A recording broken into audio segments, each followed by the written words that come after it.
Ahoana ny fomba nataoman'i Jesosy io, ilay inona ny fomba nampiasainy?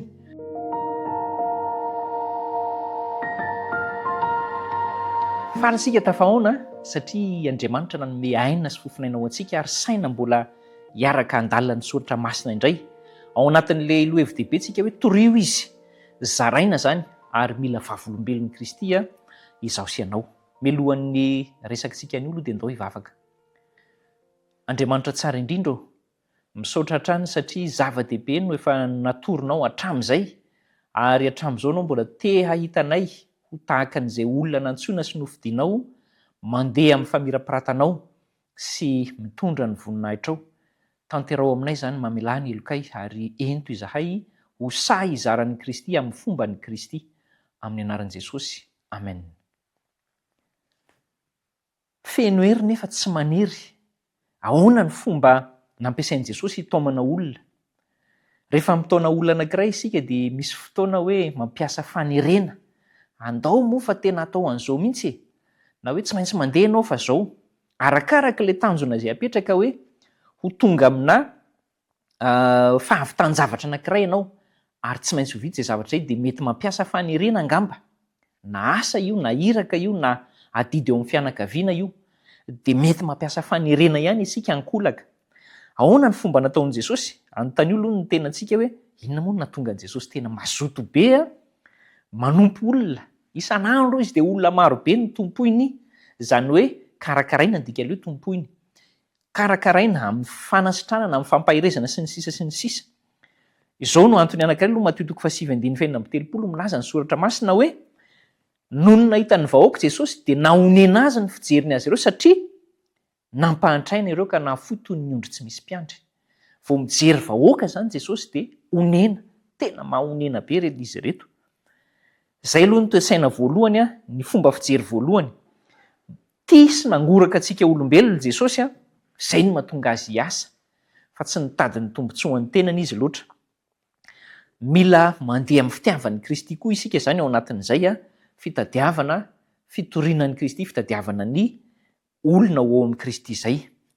Alao sary an-tsaina hoe misy vahoaka be ao anatina toerana anankiray, mety tsena, mety toerana filalaovana sy ny sisa sy ny sisa. Inona ny mba eritreretintsika mahakasika azy ireny? Fa ny an'i Kristy zany dia onena Kristy hoe ahoana daholo, ho aiza daholo ny faran'ireto olona reto. Efa nanontany tena ve tsika mijery azy ireny hoe ahoana zany reto olona reto hoe mahafantatra an'i Kristy daholo? Sa hoe efa kristianina daholo dia tsy mampaninona? Fa izao Jeremia dia nilaza hoe tena nakarary an'i Jeremia mihitsy zany ny fiaretana hoe tena olona mila vonjena daholo reto, indrindra tany zanak'Israely tamin'izany. Jeremia 2:7 dia hoy izy amin'ny anaran'i Jesosy hoe nefa zany dia tonga toy ny afo mirehitra ato am-poko, voahidy ato amin'ny taolako ary sasatry ny niaritra ka tsy nahazaka ny tsy hiteny zany. Izay no ny ainan'i Jeremia.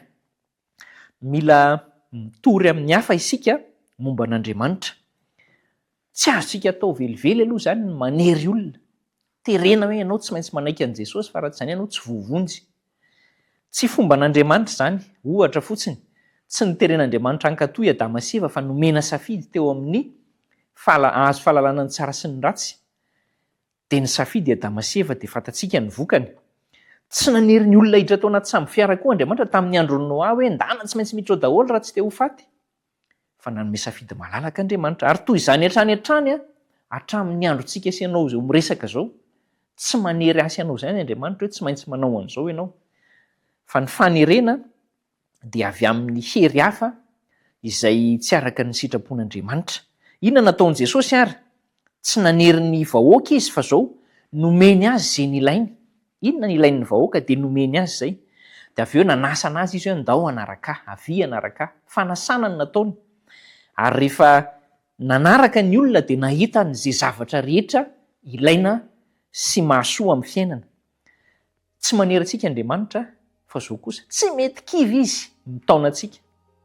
Ary izay no tena mahafa kely an'ity Andriamanitra na i Jesosy Kristy izay arahantsika ity. Fa tandremo fa ny fanerena dia porofo fa miara-miasa amin'ny Satana ny olona anankiray rehefa manery olona tsy mamela ny feom-fieritreretana hanjaka ao amin'ilay olona. Andeha isika hanaiko fantsona ampiasain'Andriamanitra hanao ny sitrapony. ary aza miala amin'Andriamanitra fa izao tsy manery anao zany izy fa miantso anao ary mitalao aza mba hahatonga anao hanatona sy hanaraka azy. Andao valiana ny antsony hivavaka isika. Tompo tsara indrindra misaotra betsaka fa ianao tsy manery nizaniza. Zany no fomba fiasanao, mijery izay ilainy mahasoa ny olona ianao ary miantso ny olona, mitaona ny olona hanaraka anao.